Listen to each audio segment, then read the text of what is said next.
Hi everyone, I'm Iysha Arun, a research fellow and project coordinator here at the Dialogue Society, and I'll be hosting this evening. I'm excited to be here, joined by some very special guests tonight, Dr. Mariam Vahdani, an independent researcher, Dr. Bibha Simkhada from the University of Huddersfield, and Hannah Blunt from the Dorset Healthcare University NHS Foundation Trust. So a very warm welcome to all our guest speakers and of course our viewers watching us live now from YouTube. This evening we will focus on Black, Asian, minority ethnic women and the mental health disparities they experience, as a recent report in the Race and Equality Foundation has suggested that there are comparatively higher risks of ill mental health and also disproportionately impacted by social determinants associated with mental health illnesses. Our guest expert academics and practitioners tonight will focus their published review in this field titled Culturally Adjusted Mental Health Support Services for Black, Asian and Minority Ethnics in the UK, in which they conducted and concluded that mental health services tailored for these groups and as also refugee and asylum seeker members are both feasible and positively impact health outcomes. Each speaker will have 10 minutes to contribute to the discussion before we open it up to comments and questions, both possibly from us in the discussion today and also from our live audience watching through YouTube. So please do feel free to like and share this event, as well as contributing to the discussion through questions and comments, which I'll follow and integrate into our discussion too. So thank you for joining us. And without further delay, I'd like to pass on to our first speaker, Dr. Mariam. The floor is yours. Thank you.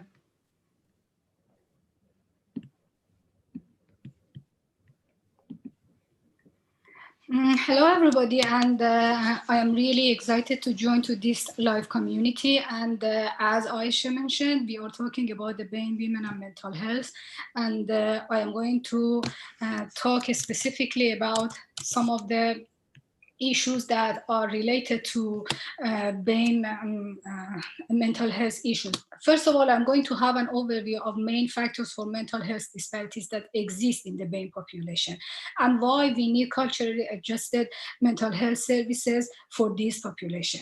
Nowadays, everyone knows that mental health problems are a public health concern globally.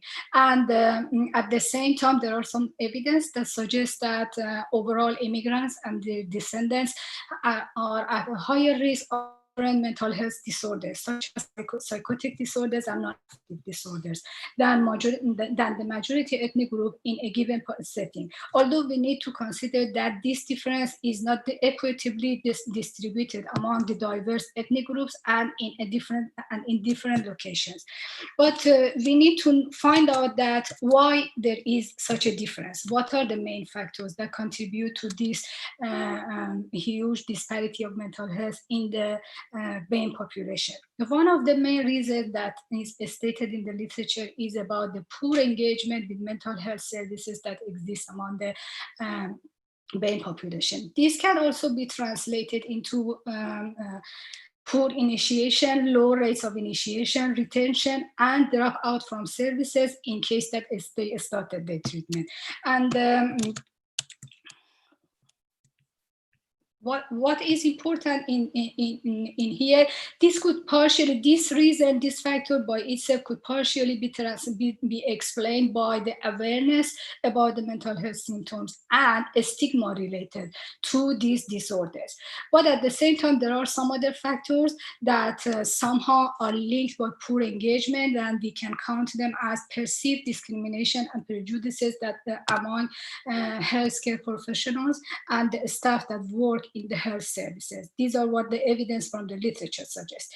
At the same time, it is also suggested that there are unequal access to care among the BAME population.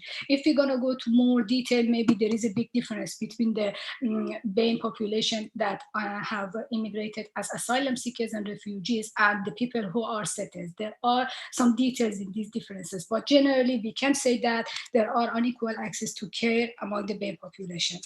One of the other main factors that we can discuss about is, are they familiar with the available mental health services? So sometimes there is a lack of awareness about how the system works, and where do I need to start and where do I need to go. And among these other factors could also be accounted as the communication barriers. They don't know when there is a poor awareness and lack of awareness about the system, and there is language barriers. There is a problem of access to mental health services. At the same time, one of the other factors is, last but not least, is about the knowledge of clinicians about the cultural beliefs, stigma, and the perceived illness among the BAME population. So it is shown that in many cases that clinicians, when they diagnose a mental health issue in the BAME people, they normally do not share the decision about the treatment options with the BAME people, and they think that because of language barrier, because of a stigma and so many other reasons, they need to be independent and apply the treatment to these people. So all of these discussions leads us to the place that we really need to have culturally adjusted services for mental health services for the BAME people. And what do we mean by culturally adjusted services? These are services that provide accessible and acceptable mental health care for people from BAME background. So that could be from different ethnic minority groups. And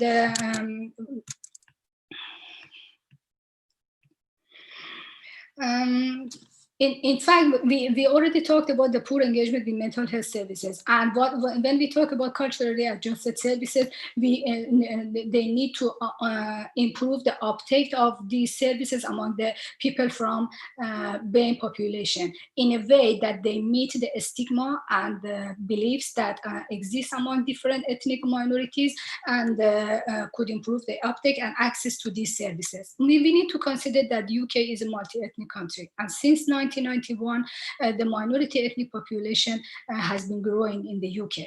And so it is important to have culturally adjusted services for this diverse group, and to find out, and as part of the work, because I have been working with my colleagues for more than a year ago, we were interested in to find out about what are really the culturally adjusted interventions that designed for minority ethnic groups in the UK. And we just decided to do a scoping review to find out more about the details. To our knowledge, at the time, there was only one review that was conducted about the experiences of women who have access to prenatal mental health services in European countries, including the UK. And this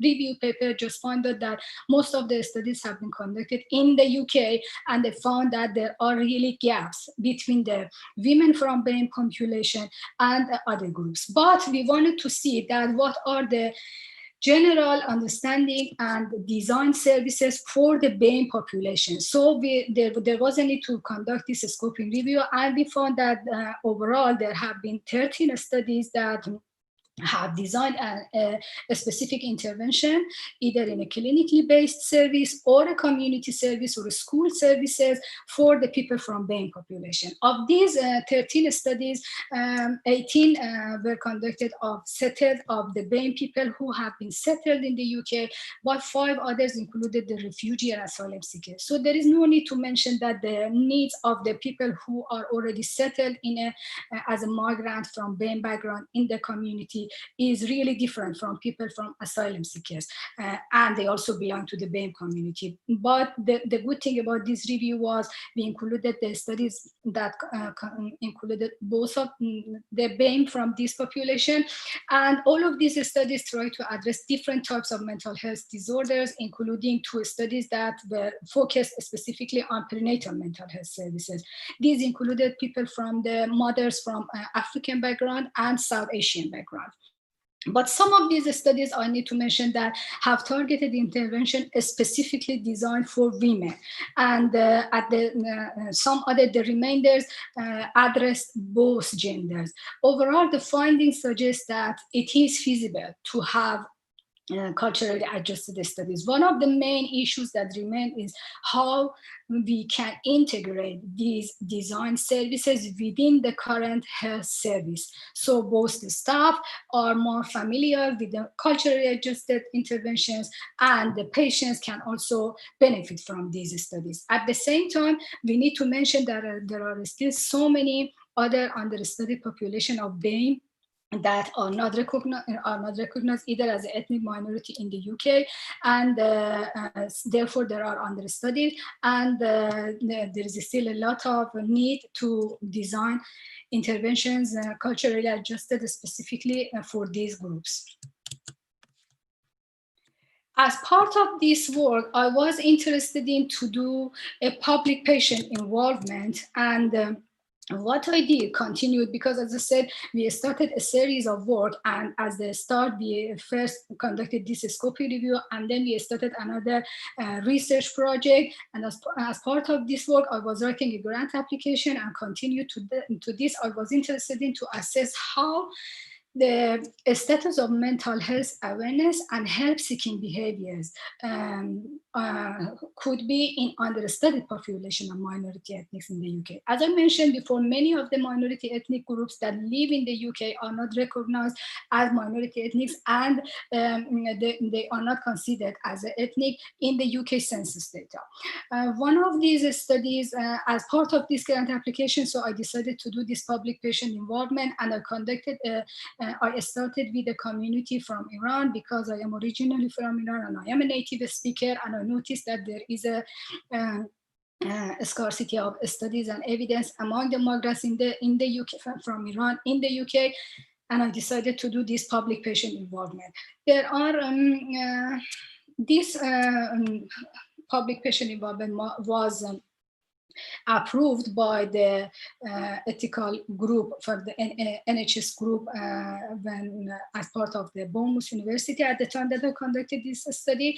And I was specifically interested in to know how being a part of this community affects the help-seeking behaviors for mental health services. And what is the awareness about mental health issues and stigma related to these problems? Things were quite interesting. At the same time, I found out that there are many of the participants. In total, there were 8 people that participated in my session, and of these, there were 4 women and 4 men, and many of them with academic backgrounds. Some others just ordinary people. But one of the interesting finding was about there is a fear of expression of identity among this population. And I asked why is that the reason? And they said this could be some of the judgment that they could find in the community overall, that by itself puts a lot of pressure in the people because you need to ignore or hide your identity, and at the same time that could be a barrier how you're gonna seek for mental health issues. But at the same time I was trying to find out what would be other factors that could affect the help-seeking behaviors, and they told me there is a lot of stigma related to mental health, and at the same time many of the symptoms are translated into other issues rather than mental health problem. And overall, I found out that there is still a lot of work that we need to do in this understudied population. And there is no much time that I can go through the specific differences between men and women. But overall speaking, that there is a big fear and stigma related to culture. And somehow maybe there is an influence of media. We need to consider many factors. This is a multifactorial issue, but because of time, I don't have time to go through the detailed information here. But thank you for your interest, and happy to answer questions. Thank you very much, Mariam, for highlighting that it's mental health is now a global health concern, and of course you mentioned the various factors: stigma, poor engagement, language barriers, and kind of wrapped it all up nicely. And also, you highlighted areas which needs further research. The definition of a minority ethnic groups and the importance of UK census in all of that. So thank you very much. I'm sure our viewers will have some questions, and I know I definitely have. But now I'd like to pass the mic on to our next speaker, Dr. Bibha from the University of Huddersfield.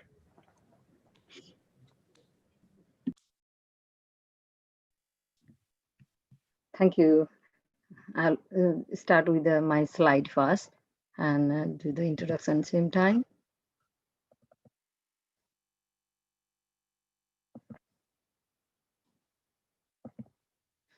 Can you see my slide? Okay, thank you. Hi, everybody. I'm Bibha Simkhada.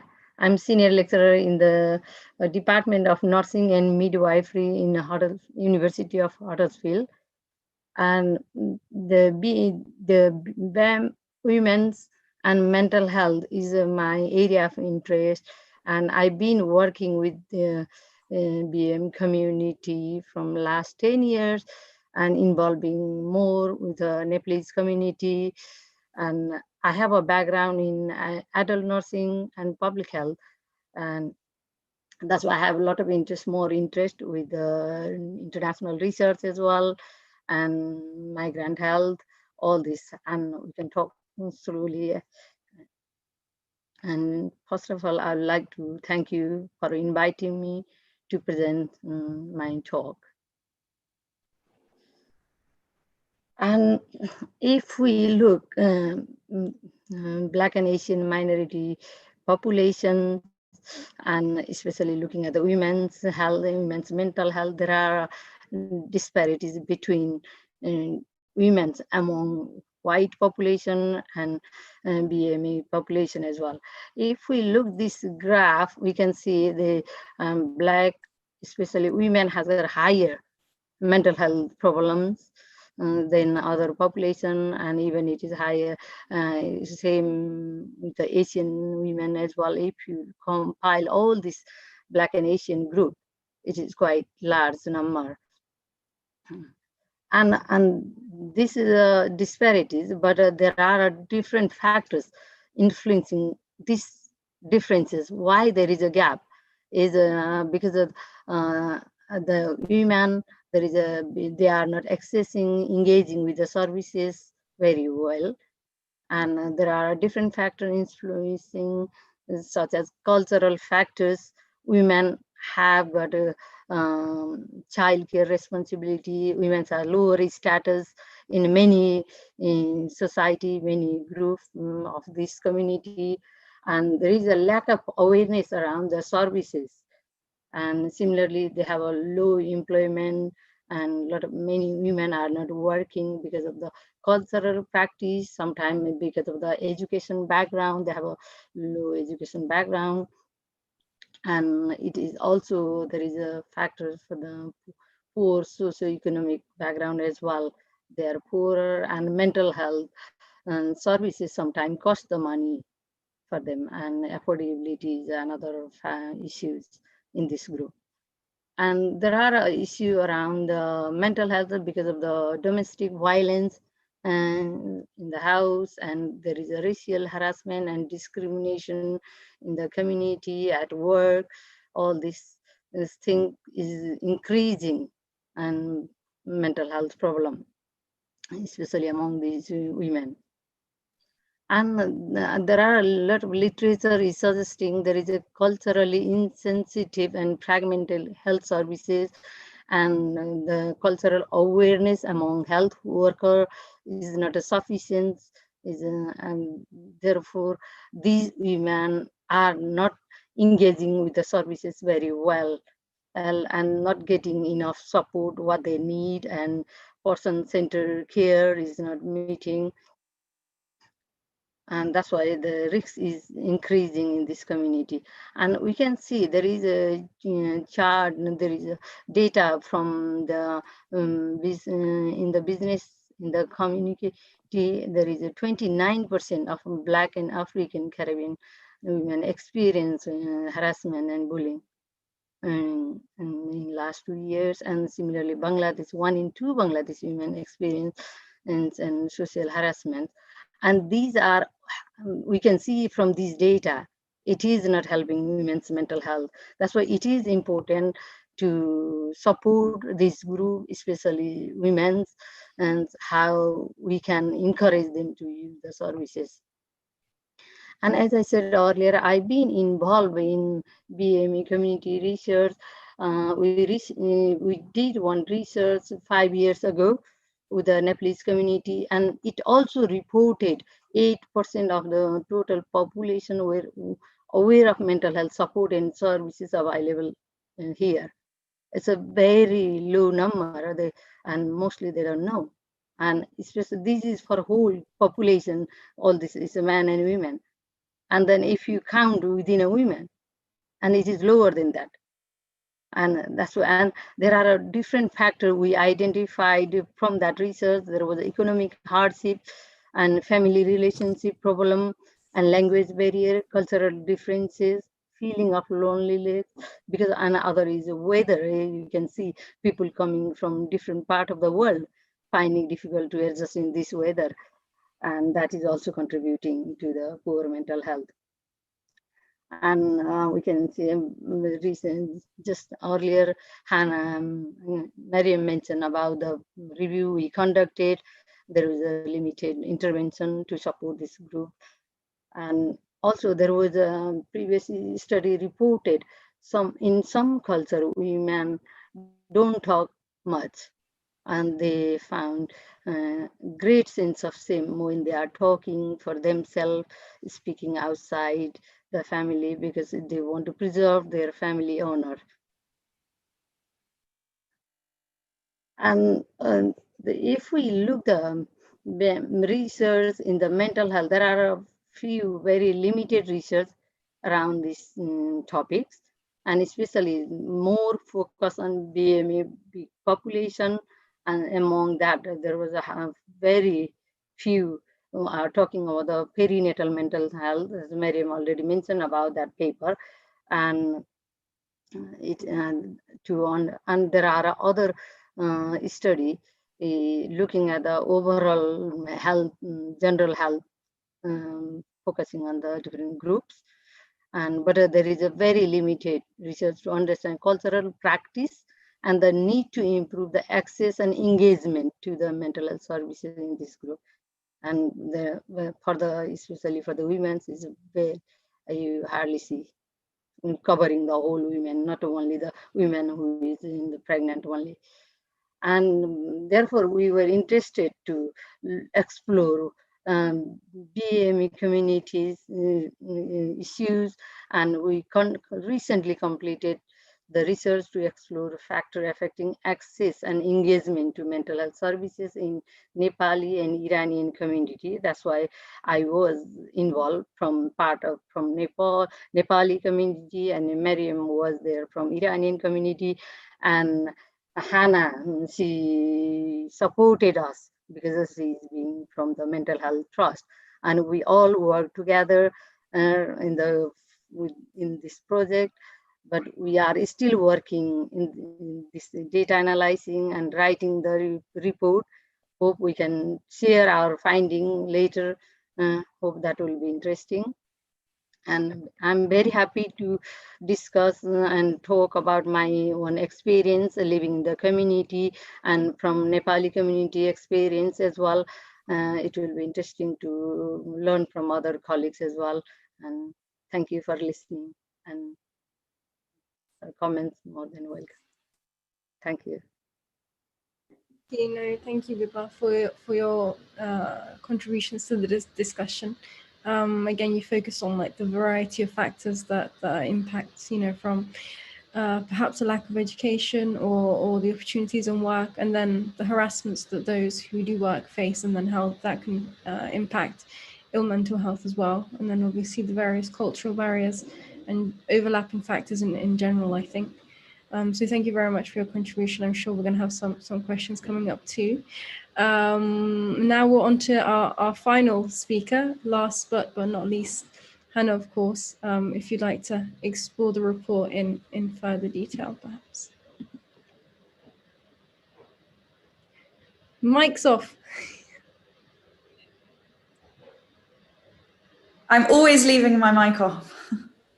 Thank you very much for inviting me to the discussion. And I'm a mental health nurse by background, and I work in obviously mental health services. I work for the secondary care services, our community mental health team within Dorset. And my work started with Bibha and Mariam, really from a kind of curious perspective, because I was really wondering whether people accessing our services from BAME backgrounds, whether we were really kind of effectively meeting their needs. I found myself, having appointments with people and thinking, was I really kind of, meeting their needs appropriately? And it led me to have a discussion with my manager about whether we could explore that further and how we could explore that further. So I contacted one of the professors at Bournemouth University, Edwin, who's part of this, as you can see on the scoping review, and he got me in touch with Bibha and Mariam and other people that could support with that, and they were happy to help. So as Bibha and Mariam discussed, we looked at access engagement of Nepali and Iranian community. And it's been a real learning experience for me, because this is my first kind of work in kind of research. So Bibha, Mariam and Edwin have been really supportive in helping me with that. But it's been really positive, because I feel like obviously we are kind of still working on the project and looking at the findings, but I feel excited that we could start, looking at kind of potential interventions in the future that can improve services to be more culturally sensitive locally. I also spoke to our equality and diversity team, and I just wanted to speak a little bit about some of the projects they're doing locally as well, because it ties in with our discussion today. So as part of the project, I have been liaising with my colleagues from the equality and diversity team, and they've been really helpful in some of the engagement work we've been doing in terms of identifying people, to support us as part of the research. And so they've been really helpful in that. So I just wanted to kind of talk a little bit about kind of things that they're doing at the moment from Dorset Healthcare. So at the moment they're doing a joint project with the Clinical Commissioning Group with community health ambassadors. So people from different faiths and communities locally to kind of have an input in how services, what their views are on how services are run, and, kind of things that could be improved, things that are working well. There is an organisation called Prejudice Free Dorset, and the team meet regularly with this organisation, and this is kind of more about community safety. So being more inclusive to meet kind of BAME populations as well. And obviously, it's Black History Month next week, so the team are planning on a range of activities and events, and a lot of that will be including signposting to external events such as webinars that can be of interest around Black History Month. We have Schwartz rounds, which they are looking to have speakers from different BAME backgrounds to talk about culture and community. And they want to do kind of different presentations. So obviously, Bibha and Mariam both discuss kind of increasing cultural awareness amongst healthcare workers. So doing some presentation around culture, I think, would be really important, and kind of culturally specific matters as well. Some of the work is kind of working around kind of staff members from BAME backgrounds, which is really important, but they do want to kind of develop as well, obviously looking at further projects on top of what they are doing to meet the needs of BAME populations who are accessing the services as well. So it's kind of a two-pronged approach to supporting that. And one of the BAME forum that we have within Dorset Healthcare, they're kind of not looking at just healthcare, but other kind of cultural interests as well. And, you know, one of the important points that they've raised and kind of, you know, through the project that we've been doing is actually starting conversations about mental health and starting to kind of get talking with community members as well. Like Bibha and Mariam said in both their presentations, that there is, you know, several barriers to why people don't access services and why people don't want to speak about mental health. So it's really important that kind of there's a space that's engendered for people to be able to speak about mental health and what their needs are. One of the projects they're also working on is that there's a recognition that there is a need for hierarchy within the organisation, but not all leadership needs to come from managers. So looking at different projects that are going on within Dorset Healthcare, and this is a wider as well NHS kind of project, that, you know, people are doing projects, you know, all over part of, you know, the organisation, and bringing that together and, you know, recognising the things that everyone are doing within the organisation and strengthening networks that exist within the organisation to support that as well. There is a women's networking group within the trust, and that is gaining kind of popularity. And our Chief Operating Officer is going to be part of the launch that is coming up for the Women's Network, and she's going to be speaking about kind of her experiences of being a woman in her role as well. And obviously the networking side of it is really important, and the team do a lot of work in terms of keeping in contact and receiving kind of support and advice and guidance from community members. So there's lots of different projects going on. So I feel like, obviously, hopefully we can kind of, the project that we've been doing can be part of the other projects that are going on within the trust. So it's really exciting to hear that, and you know, some of them I haven't been aware of, and you know, Dorset's big, but you know, it's not a huge thing, so it just shows how many projects are going on in one place. And one thing we did talk about was, obviously, within Dorset, demographics can be a little difficult. I'm based in Blanford, which is a rural setting, so kind of in terms of that demographic, it's how we overcome that as well. For communities that might be even more isolated because they're in rural areas. So, you know, obviously, you know, it's quite different to being kind of in a more urban setting such as London. So it's going to bring up different points as well.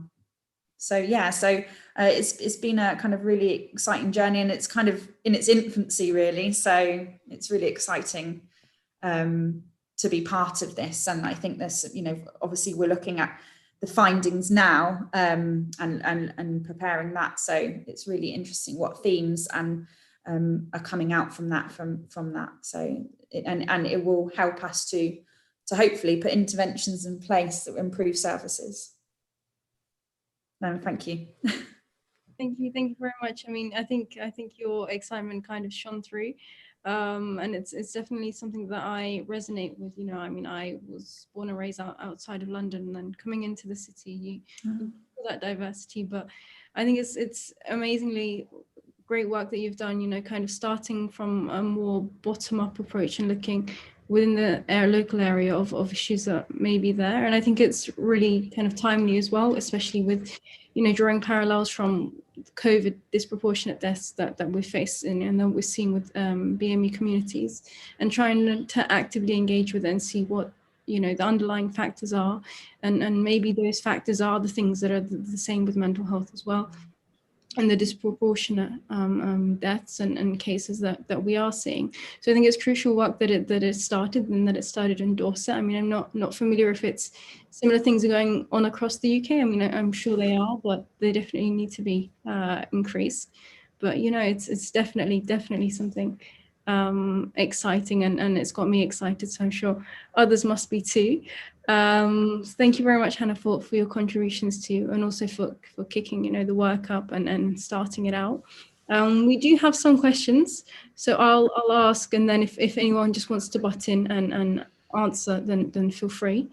I think a question that's come in from our viewers is, how can we change people's attitudes to seeking help within mental health issues? Is there any kind of advice you'd give to people on changing attitudes, perhaps within their own communities? I think, like I said, I think the first thing is enabling a space where people feel able to talk about their difficulties. And I think that's quite multi-layered, and obviously as part of the research, hopefully we can have a better understanding of that. And I know Bibha and Mariam have kind of talked about some of those barriers, and I think that links with kind of being better able to kind of talk about those, mental health. And I think obviously we're talking about BAME populations and women, but I think some of the factors are kind of shared across a whole within mental health. Kind of stigma and shame. I think that is kind of a shared difficulty across all different communities. But obviously, what we're looking at is kind of the kind of other layers for BAME populations and women as well. Within that. I wish to add something to that. Thank you, Hannah.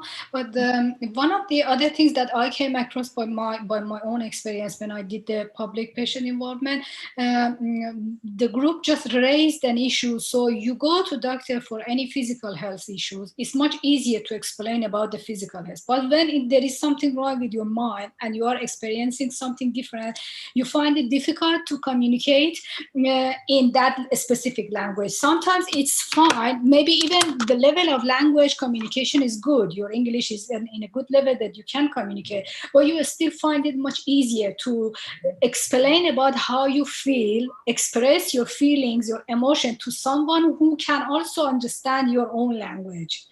And for this reason, some of the people had the experience by themselves or had heard about other people within the community.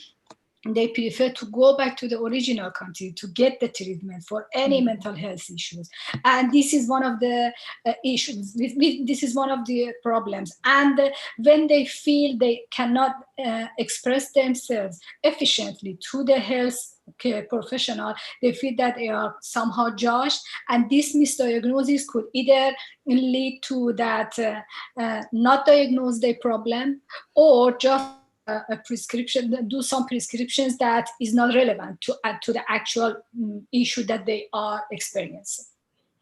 So it's really important to have effective communication with the healthcare professions, and at the same time there needs to be some campaigns about the awareness of the disease.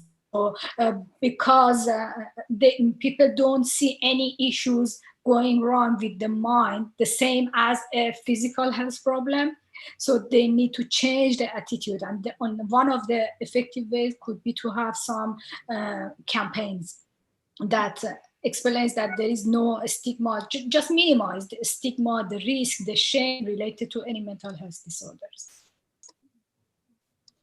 Thank you very much. Just to kind of add on to what you've said, is there any kind of cultural awareness training provided to healthcare professionals at the moment? I mean, is that something that's already in place, or are we looking at something new, like a whole policy change, or are we trying to seek change within something that's already there?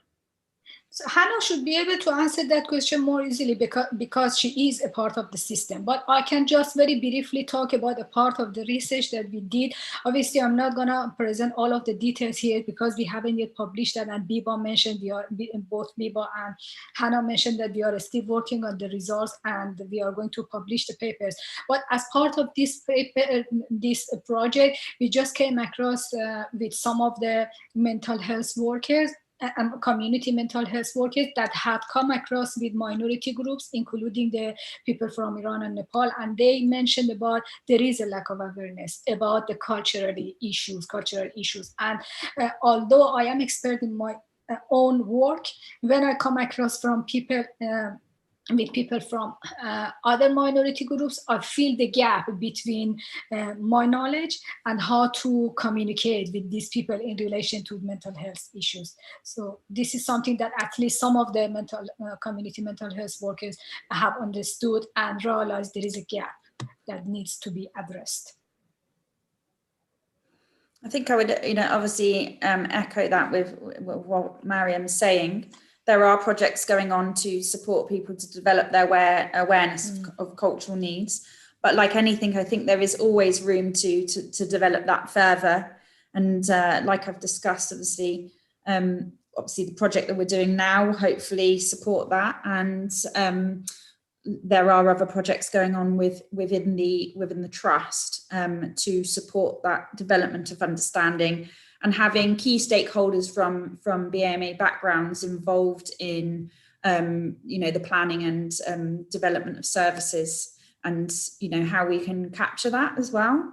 And I was just going to say as well, I think it's so important that people are able to, we can increase people being able to talk about mental health, and also kind of an awareness of what mental health means cross-culturally, because we know that it's studied across different areas of mental health, and indeed healthcare in general, that early intervention is really important in kind of supporting recovery. The earlier the better that people can access care. So obviously, if people maybe aren't recognizing, that they're having difficulties that they could access support for, that's definitely, an area we want to kind of address, really. Yeah. Can I add my opinion as well? And being a lecturer in the university, because we do teach a lot of hundreds of nursing students, and they are going to be the health professional. And we do include cultural awareness stuff. And I recently got the award, Stigma Nursing Award, to raise awareness and cultural competency, those things in the nursing curriculum and nursing education. And I am taking that project in the university so that it also promote the things. And there are so many things going on in the university, and different BAME lecturer, they are improving, encouraging their work. Like research activities as well, different research projects, sharing with the nursing student, and because that does develop their understanding as well. And these are the things we are trying our best from the university side as well. And when I was working as a nurse in the hospital, and that time we did have some diversity training, and in the university as well, we do get a diversity training. But only there is some difficulties. It doesn't go in depth that level. We don't understand their individual needs, individual community needs, because there are, if you look the BAME, so many diversities within that community as well. And this is a broader sum. And even for the, if you look the people from Black and Asian, and there are Asian, South Asian, and within South Asian, they have a different need, they have a different interest, they have a different culture practice as well. And if you look the like a Black people that are in African, Nigerian, all these kinds, they have a different things. And that's why it is important how I think we need to individualize. The person-centered care is also important as a other group, like how we target to other individual people as well. And I think these are the important things and how we can promote. My colleague is currently doing a leadership program, and as part of her quality improvement project, it's looking at how ethnicity is recorded on our systems, and increasing that as well, which obviously gives services a better indication of ethnicity across the demographic, which I think is really important, because it's going to be different across different areas. So you can get a better understanding of kind of directing service needs, so that that work is going on. Thank you also for your contributions to that question. The next one's a bit, I don't know if your research looked into it, but the question is this disparity something that we see being transferred through future generations? The second and third generation BAME women experience a similar thing, or is it something that's overcome with integration into the country?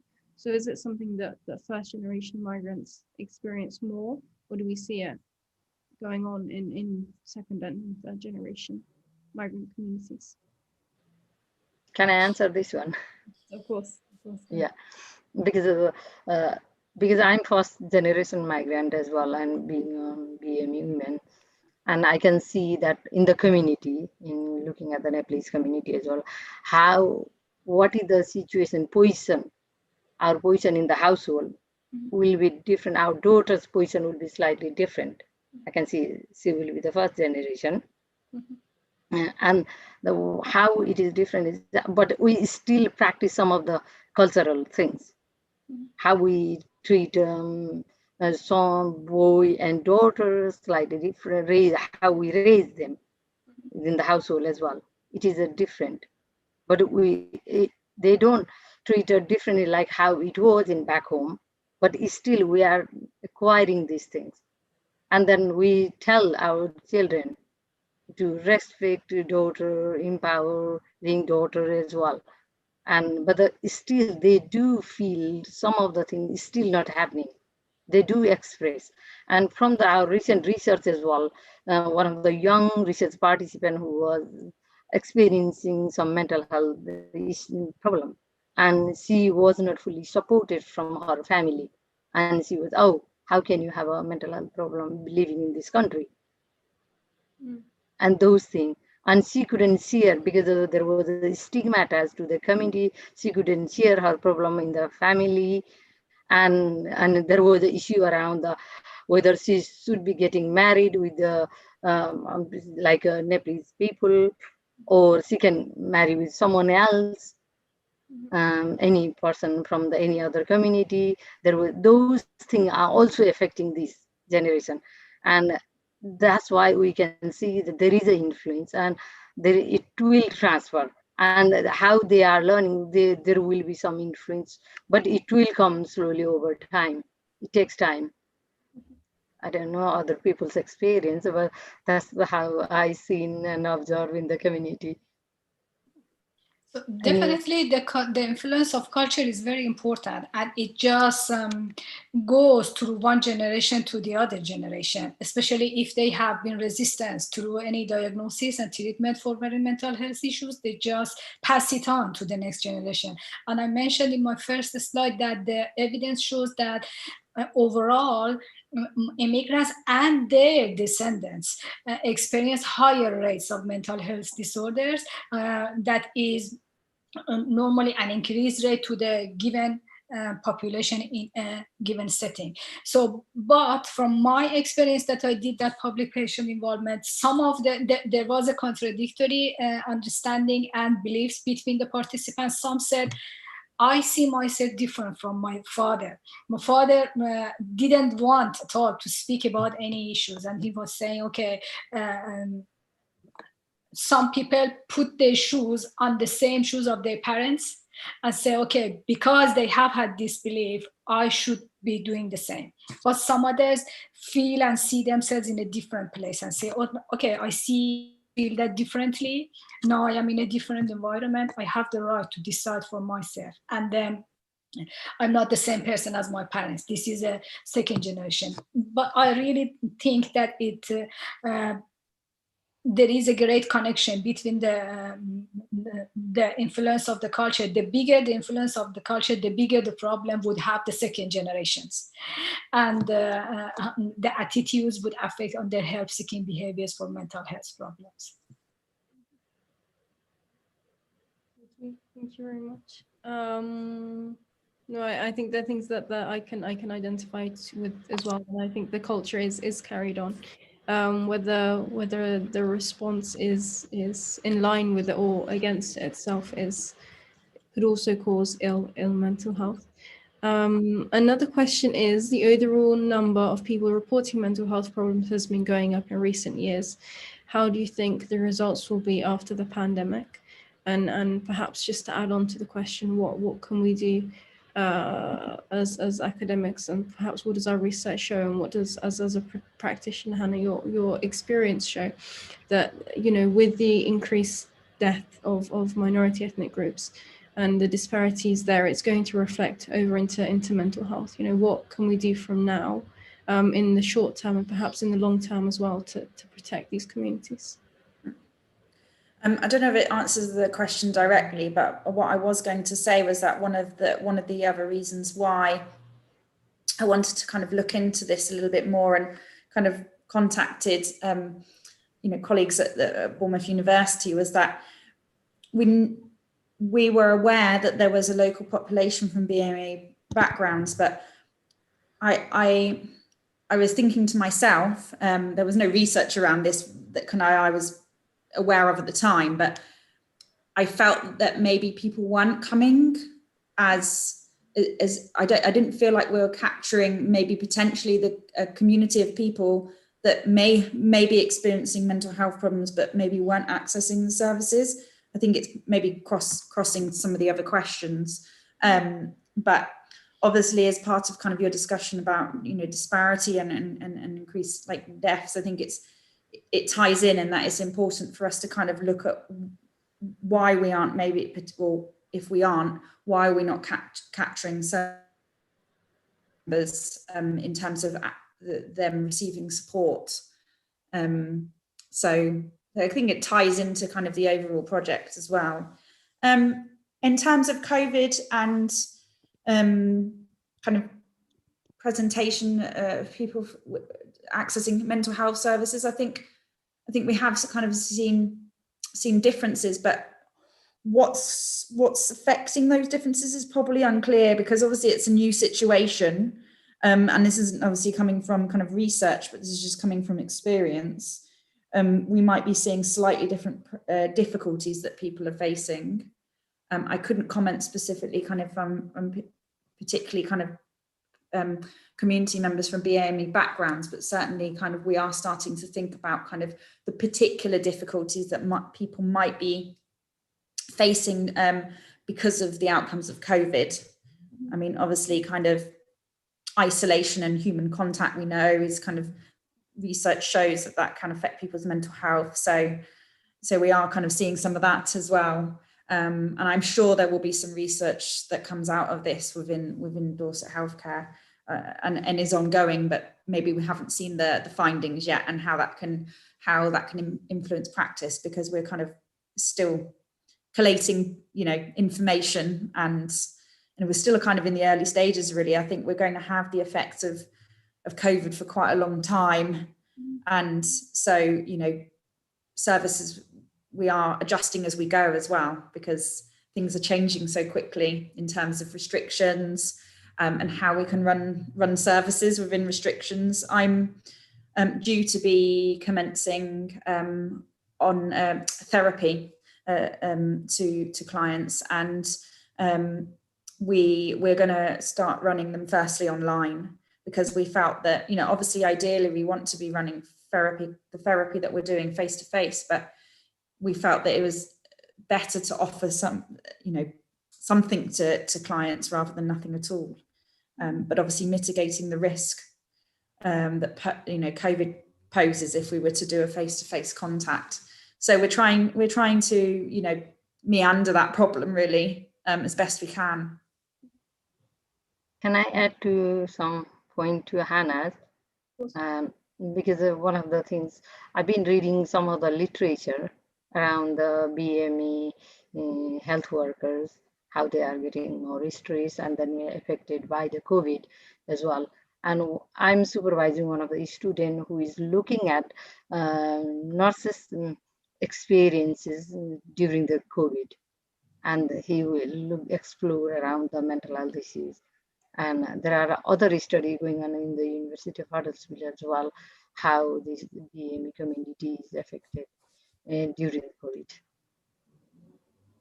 And we can see the literature showing, it's not a research data yet, but the differences between the BAME population, the number is very high between the BAME group. than white population. And there are different assumptions why it is higher in this group as well. And because of the BAME population living the the crowded house, and they have also lower socioeconomic background, and some people is affected by job, all these things, and they are living away from their family. They are not managing to go back home to see them. All these things is affecting their mental health, and we can see. But let's see how we get the results from the different research going on now.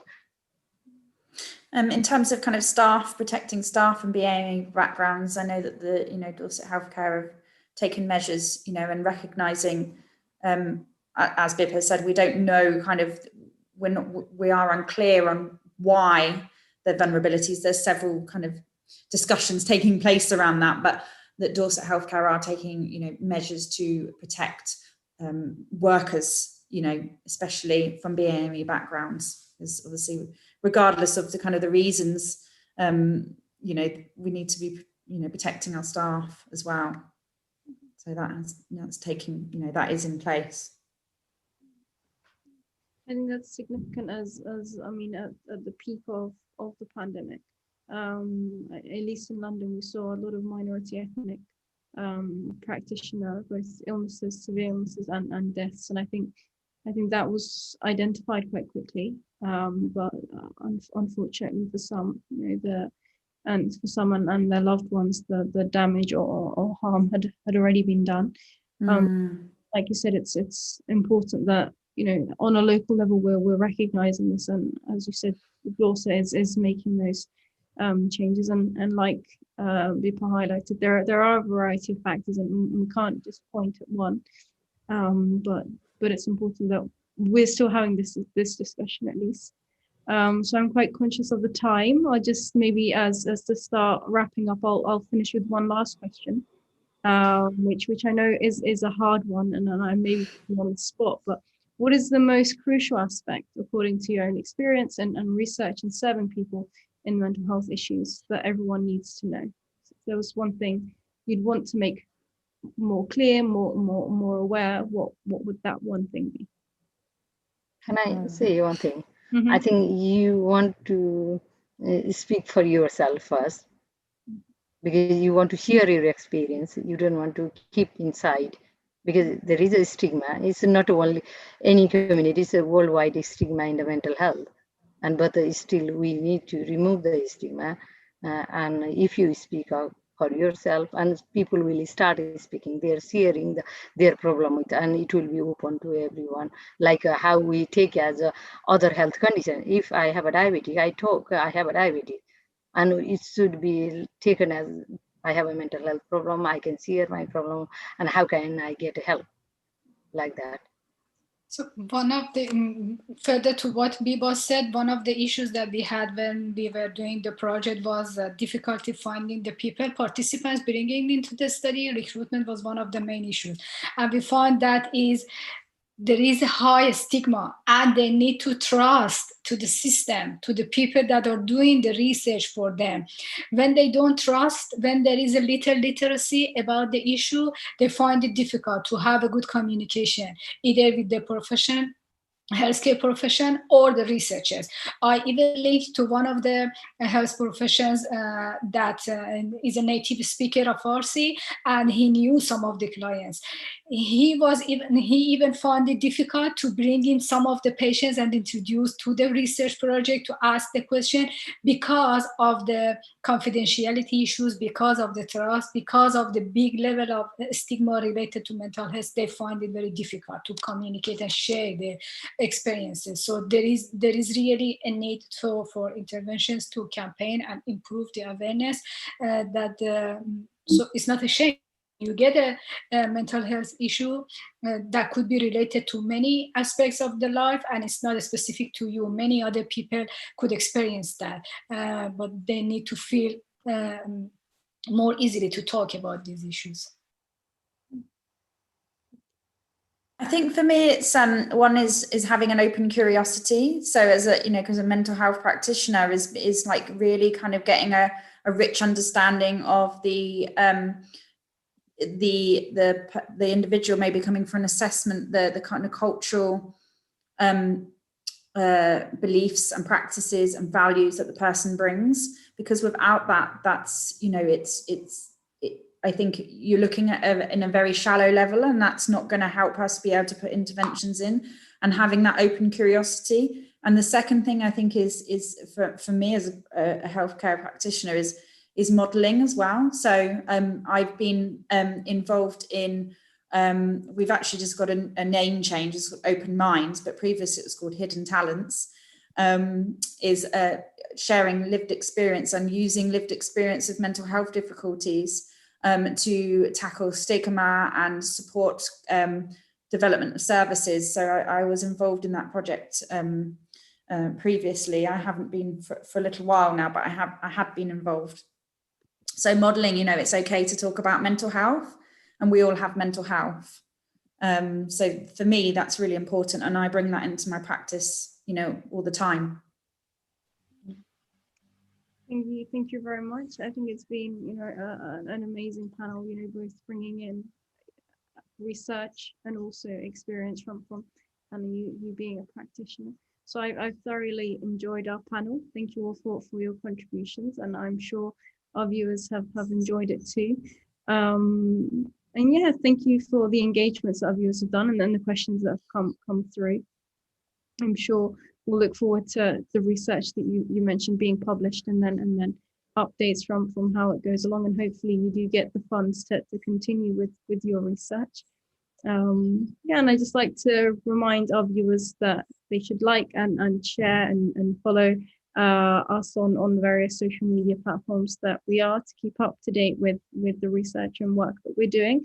And we do have an upcoming panel next month on the 21st of October regarding women in politics and positions of leadership in the UK.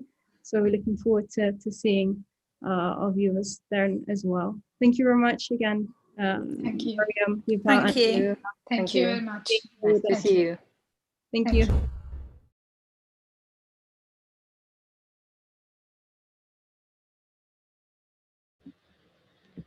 Thank you all again. I think we're offline now. So